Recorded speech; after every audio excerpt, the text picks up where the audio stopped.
Good afternoon. Happy Friday, everybody. It's January 24th, 2025, and I'm Dave Neal with all of your stories for your rush hour ride home. On this episode of The Rush, I've got more Justin Baldoni info to get to. That's right. We've become a Justin Baldoni news channel. Of course, dueling lawsuits being thrown at Blake Lively and her reciprocating back at him. The New York Times getting involved, essentially being Blake Lively's PR megaphone. And now we've got a lawyer speaking out why they think the new evidence presented by Justin Baldoni doesn't really prove too much. But we've got Candace Owens also sharing more information. As you know, earlier today, we dropped the bombshell information Candace Owens presented, which is that she has a source who says that the real villain here, I think she called him unhinged and a psycho and also an abuser. I mean, she called him some crazy things, is Ryan Reynolds. She's saying has a source alleging he's pulling all the strings behind the scenes. So we'll get to that story halfway through this episode, so hang on for that. I've also got Heidi and Spencer Pratt suing Los Angeles. I'll explain why. Baseball fraud. Shohei Ohtani was duped or almost duped out of several $100,000 by his former trainer who's in hot water. We've got the evidence, the audio from the bank where he tries to impersonate Shohei. So I'll share that. And I got some more conversations between Jon Stewart and AOC at the very end. If you go, I don't want to hear that political stuff, it's at the very end, so you don't have to. You can just stick around for everything else. All right, we have a lot to get into. You know, so often we just mail it in on a Friday afternoon. I give you the B team, right? I give you the things that didn't matter. Not today. We got it all. Stick around. We'll be back with more. I'm Dave Neal, and this is The Rush. Again, stick around for the Blake Lively stuff. I didn't think we'd have anything new to report. It just fell onto my lap last second, so it's going to be good. But let's get to the other news first. Spencer Pratt and Heidi Montag suing the city of LA after losing their $2.5 million home in the fire. They're suing LA after alleging the fire that destroyed their home was unavoidable. That's right. They're suing the city of Los Angeles Department of Water and Power, the LA DWP, after the couple lost their home. I think the bigger issue here is that they were stiffed out of their insurance, right? Their fire insurance dropped them just months before, but they alleged that the fire was inescapable and unavoidable consequence due to how the area's water supply was managed. They accused the LA DWP of failing to maintain an adequate water supply system to fight the blazes.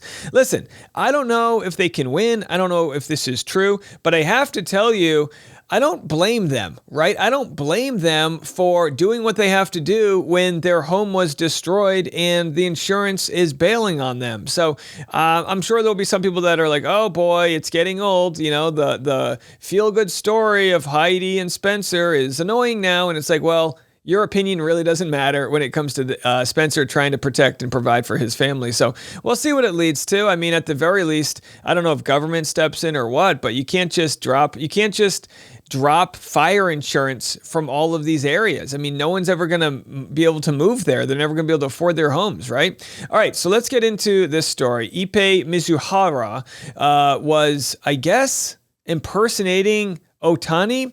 He was his former interpreter. Oh, did I say his trainer? It was his interpreter impersonating the MLB superstar in a phone call with the bank in order to swindle the Dodgers' designated hitter out of $200,000, the audio reveals. Now, you might wonder, how could someone just steal $200,000 from somebody else? Wouldn't they notice? Probably not, and I'll tell you why. Shohei Ohtani makes $70 million a year. So $200,000 from $70 million is if you make $100,000, somebody taking $280 out of your bank, right? It just goes to show how much money he makes. And the interpreter's like, oh, I can get a little slice of this. Now, my initial thought when this story came out was that there was something shadier going on, and maybe Ohtani worked with this guy because he was accused of gambling, and maybe there was more to the story, like they were in cahoots. But at this point, I don't think so. Here's the audio. Which was released from the bank, which shows his interpreter, Mizuhara, impersonating the star. Have a listen to this. This call may be monitored and recorded. Oh, that's why they record the calls, in case someone's swindling you. Okay, good to know. I always wonder, why do they record all these calls? Who am I speaking with? Shohei Ohtani. In audio first obtained by The Athletic, Shohei Ohtani's former interpreter, Ippei Mizuhara, can allegedly be heard impersonating the baseball superstar during a call with a bank. Recently, we come across a trend of fraud and scams, so we have been monitoring the online transactions closely to make sure our clients are not the victim of either. What is the reason for this transaction? For a car loan.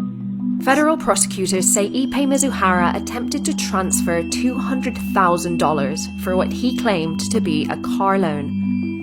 Mizuhara previously pleaded guilty to stealing almost $17 million from the Los Angeles Dodgers star. He used the money for gambling debts, medical bills, and more. What is your relationship to the payee? He's my friend. Mizuhara was a key figure during Ohtani's rise, accompanying him during 2 American League MVP seasons. Off the field, Mizuhara was Ohtani's friend and confidant. Wild stuff. Just remember, if you make $70 million a year, be careful people aren't extorting you. Either way, at first I was like, oh, it's only $200,000. $17 million of this guy's money eventually stolen. So, all right, well, what can you do? Okay, this is a bizarre story. Again, it's a man was at a traffic stop. Now, forgive me. Earlier on, I said he was arrested. I think he wasn't arrested. I think they were just removing the gun from him. I don't know. If anyone watches my podcast from outside the country, gun culture's a little crazy here. And they ask you get pulled over. They say, do you have a gun on you? And if you don't, you say no. And if you do, you just tell them where it is. Yes, it's on me. And then you step out of the car and they try to remove the gun. But the officer removing the gun pulled the trigger on him. And then the officer looks at the body camera of the other officer like, whoopsie. Yeah, you're probably getting fired. You can't do that. You can't pull the trigger on someone else's gun and shoot him in the leg. Either way, we'll be covering this story because it's interesting. And my guess is this guy's going to get a cool $12 million. That's what my guess is, which begs the question, would you shoot yourself in the leg for $12 million? I'm sure Shohei Ohtani's interpreter would at this point, but here, have a listen to this story on News Nation. I can imagine that was not what you were thinking was going to happen. When it did happen, what was your first thought? My first thought that I was going to die because I didn't know the extent of how bad it was until I got to the ground and blood was coming out everywhere. So the officers kept telling me to calm down because I started shaking. But, I felt calm, but I guess my body was going into shock. So I honestly didn't know what was going to happen but the worst. It was a Glock that I understand. How was it holstered and how could that have actually happened, do you think? I'm not sure, but like I say, it was in a proper holster on my waist side, on my right side, and I had it kind of tight. So when she went for the gun, I guess, to pull on it, it was tight. And, I guess when she was able to, get it free, she pulled the trigger. There it is. Hey, I'm not telling you what the cop's gender was. I'm not making this political. I'm not doing the DEI thing. You're not going to get that from me. Very specifically, though, this cop, who happens to be a female, may be in trouble here. Now, listen, we've seen plenty of male cops discharge their firearms as well. So, again, I'm not blaming them whatsoever. Speaking of discharging your firearm, I have an update to the Contraception Begins at Erection bill from a Mississippi Democratic representative. Turns out it was a troll job. Now, it's an actual bill that the Democratic representative wanted to push through legislature, but knowing it wouldn't get done, it was just an attempt to show the absurdities of what's happening. We covered this story yesterday. He said, you have a male-dominated legislators in Mississippi and all over the country that pass laws that dictate what a woman can and cannot do with her body. I was raised by strong parents that preached equality for all. My mother and my father both believe in equal rights for women. When a bill has been filed that would regulate what a man is able to do with his own body in his own home, it suddenly has people in an uproar. I'm trying to figure out when it isn't okay for the government to dictate what you do in the privacy of your own home. Apparently, it is when laws regulate men. So this is a great use of, and again, this is a stunt being pulled to show the hypocrisy. Oh, you want to ban contraceptives for women? Why don't we ban men discharging their firearm, as it were? So good on him. Good on him for showing how ridiculous that was. I'm actually a little shocked at myself that I didn't kind of figure out this story earlier. All right, let's take a quick break. We're going to come back with Bachelor Clayton Echard with a powerful Instagram reel. I really like what Clayton Echard's been doing, former Bachelor. He's really sharing stories that you don't necessarily always get to cover in Bachelor Nation because they're kind of heavy, some of them.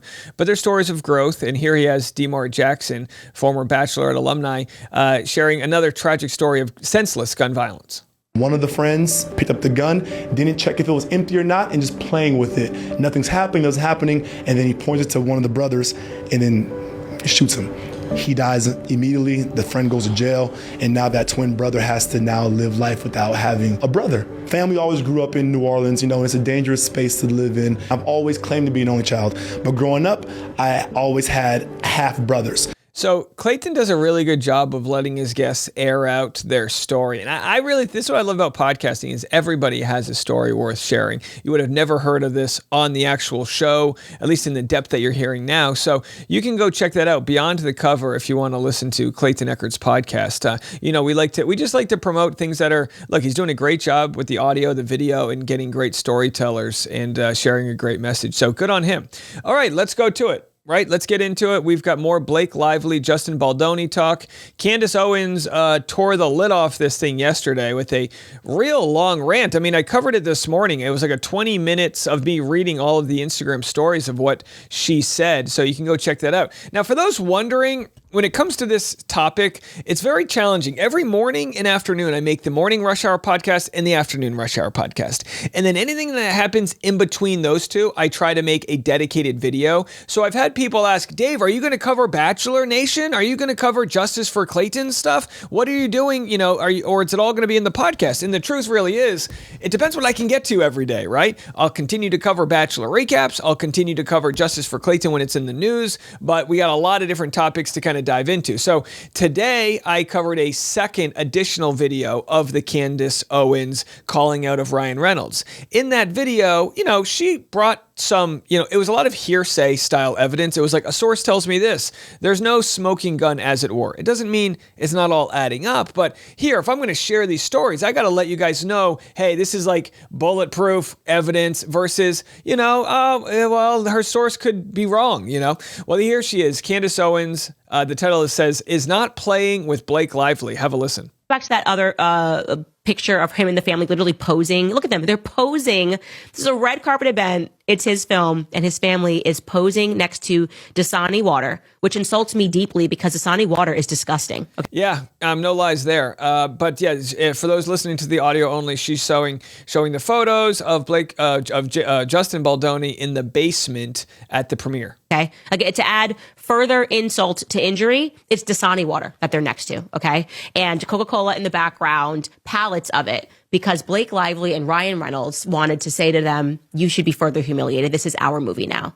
Absolutely disgusting. She's an elitist. And the last point that I'm going to say is to her lawyers trying to spin this as a hashtag believe women thing. You are going to have to miss me entirely if we are speaking about Blake Lively, the woman who once called Woody Allen very empowering. Woody Allen, a very empowering director. There it is. All right. Yeah. I mean, you don't want, regardless of what you think of Candace Owens, she's not the type you want on your bad side. She's a pit bull. She'll come at you non-stop if she wants to. And it looks like she's got her attention on Blake Lively.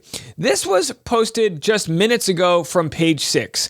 Apparently, there are sources close to Justin Baldoni, and this is what they have to say. Again, we don't know for sure because these are all unnamed, but have a listen. Justin Baldoni's camp is claiming a double standard after Blake Lively and Ryan Reynolds requested a gag order for his lawyer, Brian Friedman. Sources close to Justin believe it is, quote, grossly unfair that the couple has asked a judge to prohibit the attorney from talking to the media after Blake's sexual harassment claims were initially published by the New York Times. Insiders close to Justin argue that the pair's motion is unbelievable, since Friedman has merely been defending his client from Blake's alleged takedown campaign. The couple is seeking a protective order that would prohibit Friedman from releasing discovery materials regarding the case to the press. A letter sent to Judge Louis J. Lehman claimed that Friedman's comments could taint the jury pool should Blake's sexual harassment case make it to court. According to several outlets, the letter states, quote, as Miss Lively's counsel have attempted repeatedly to caution Mr. Friedman,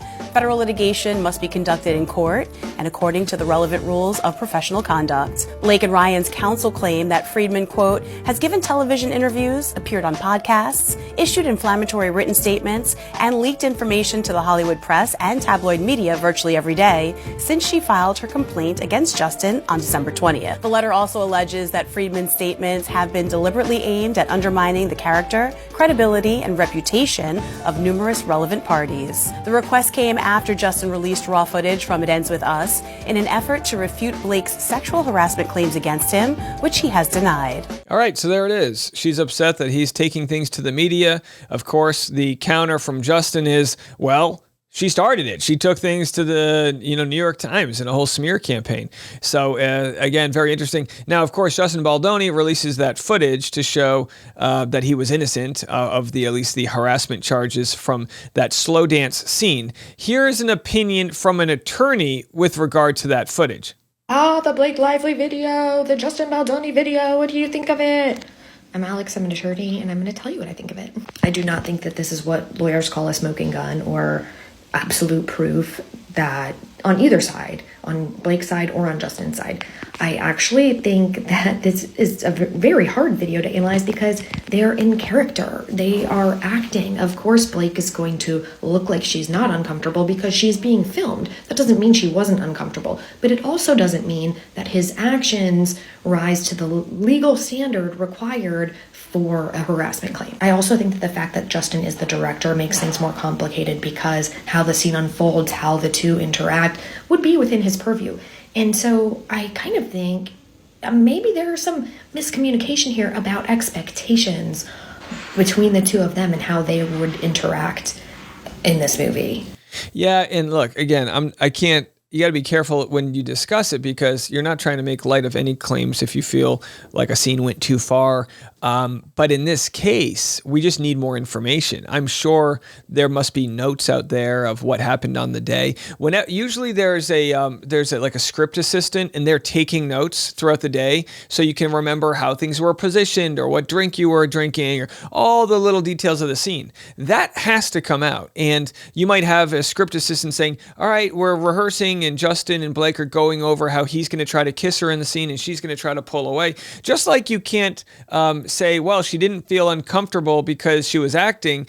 It's like, well, what are you supposed to do? Mind read? It's a very challenging situation. I don't really know what's going to come of it based on that scene alone. I don't think she's got a case, but again, what else is out there? We'll have to see. I've had some criticism from people, which, I'm totally fine getting, where they say, oh, Dave, you're completely siding with Blake here. And I go, what are you talking about? If anything, I'm just trying my best to look at it from all angles because, yeah, it's true. In the end, I do have to protect, I don't want to go hard for one side. I'm not besties with Justin Baldoni. If some other thing came out about him that's really egregious or whatever, I don't want to be attached to that. So again, it's not like a loyalty issue. It's all right, let's just continue to try to be fair. And that way we just wait for it all to come out. And I think if anyone else who's, a lot of random commentators, I think if they were in my position, they would understand, you don't want to be put on some list that's, you're always against this or you're always against that.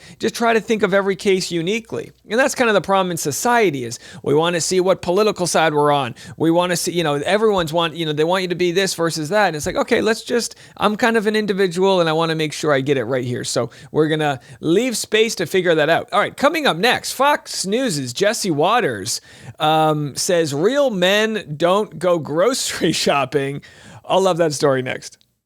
All right, as you guys know, per my promise, I'm trying to keep the political stuff to the end of the episode. For you snowflakes who get triggered by a little tough conversation, love you guys. But here we have Fox News. Jesse Waters says, I guess is trying to shame Kamala Harris's husband for going grocery shopping. Now, before I play this, I have to say, I truly believe that some of the most overused terms in our society are gaslighting and toxic masculinity. I mean, we want everything to be one of these stories, but this is a clear case of toxic masculinity where I guess he's ribbing, no pun intended, Doug Emhoff here for going grocery shopping. You're not going to believe what I'm about to play for you. Have a listen. Kamala says she wasn't going to go quietly, but she's been as quiet as a mime.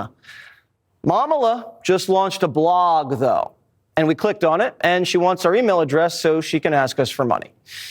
And she needs it because grocery prices are ridiculous. She just found out about inflation. The New York Post caught her grocery shopping with Dougie Fresh. What kind of husband goes grocery shopping with his wife?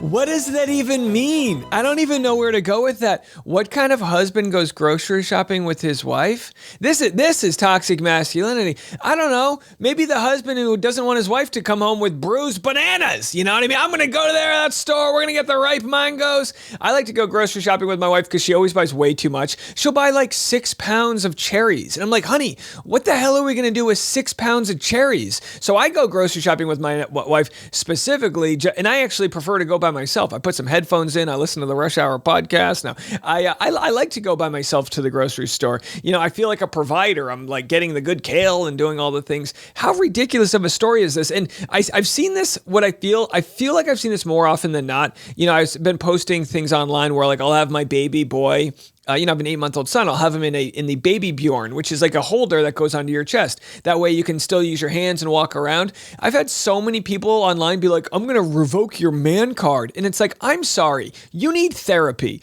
You need severe therapy. And maybe you weren't hugged enough growing up, but I don't need to revoke my man card because I can cradle my baby boy in my chest, heart to heart. What the hell is wrong with people? I actually feel bad for them. I feel bad for the people that can't embrace like men hugging each other. I kind of feel like my whole generation of older millennials are a product of a generation that did not know how to show love. That's why our generation, we always do that handshake hug type of thing. We're just like so comfortable embracing each other. And here we have the older generation. And again, I'm not saying it's everyone in the older generation, but here we have Jesse Waters going, what, this guy's going to go shopping with his wife? Oh my gosh. Let me guess. He's going to be thrown for a fit when he finds out that maybe men will buy underwear for their wife too, or maybe even tampons. You know, they come in the different color scheme. Is it a heavy flow or a light flow? I don't know. Give it all to me. I'll take every flow you got. Give me the whole sizing chart. I don't know how it works.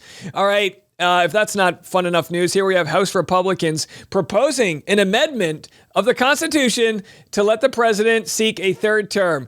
Well, fire up Barack Obama, because that's who you're going to be running against. Have a listen to this. It should go in the No Surprises column as well, but a Republican member of Congress has introduced a resolution to amend the Constitution so President Trump can run for a third term. Yeah, this is coming from Congressman Andy Ogles of Tennessee. He has now proposed this resolution to amend the Constitution to allow presidents who are serving non-consecutive terms to run and be elected for a third term. This is considered a long shot here. It would have to be passed by both chambers with a 2/3 vote. It would also need to be ratified by 38 states. All right, it's a long shot, but it's there's a shot, you know? What's with all that 1 in a million talk? All right, the world's ridiculous. What else can you say? The world's ridiculous, and let's provide some sensibilities. Now, you might go, oh, I'm about to share a Democrat. Oh, no, crazy. But a lot of people in New York that voted for Trump also voted for AOC. She speaks for the people. She was a bartender. She knows how to talk to normal humans. Jon Stewart was a stand-up comedian. Every night he'd go into the dark basement saying hi to Justin Baldoni. Hey, what are you doing down here? Oh, hanging out. Want a glass of Dasani? So anyhow, here they are having a conversation from people for the people. I think one of the problems is that the internal incentives within the Democratic Party are quite contrary to a clear, full-throated agenda. All right. So here's a Democrat calling out Democrats as hypocrites. This is a good thing. It's called accountability. Get them out of the system. And that's why I think you notice, like, Biden on his way out, it was only on his way out that he was like, this country's controlled by oligarchs. Bye. Like, we could have used that energy a couple years ago. Well, I mean, what he did on the way out, I really thought it was incredibly disappointing. On the way out, he's like, we're controlled by oligarchs. Women are people. And I'm going to make sure that my family has a life raft. Mm-hmm. And I just thought, boy, what and I have fondness for him. And he was certainly incredibly important to a bill that was very important to me that that went through. But I just thought, again, you just made this whole thing look like a show, like a performance, and that you've been not clear with us over 4 years. And on your way out, you're just going to tell the truth. And this is what's tough, right? Is that, you know, when Michelle Obama used to say, when they go low, we go high, finally people realized in order to fight them at their game, you had to stoop to a level. Then you stoop to that level and they go, well, but I thought you guys were above this. And it's like, are we in a bar fight or not, right? So I don't know what I would do if I was in Biden's situation in the first place, you know, because it's such a messy situation, what's going on out there. But the only way to solve the world that we have in the political environment is people like AOC, people like Jon Stewart, people that aren't taking money from big donors to call out the system.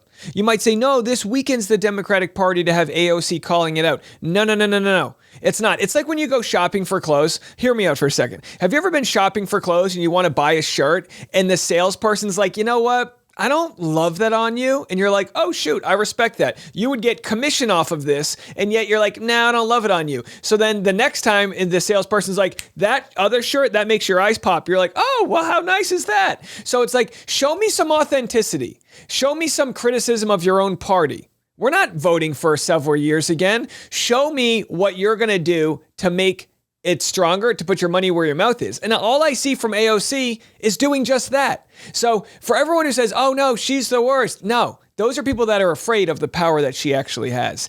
AOC, Jon Stewart, 2028. That's what I think is going to be coming up next. Let's have them keep talking, keep sharing ideas, elevate that shit to the top. All right, it's Friday afternoon. You know how we end every episode on Friday afternoon. You're leaving work, you're kind of sick of your boss, but you got that paycheck, so walk out of that office, stick up those middle fingers and tell your boss to go fuck himself. That's it for me. I'm Dave Neal. Have a good weekend. I got extra content coming to you. Game of Roses joins me tomorrow. Stick around for that interview. This is The Rush.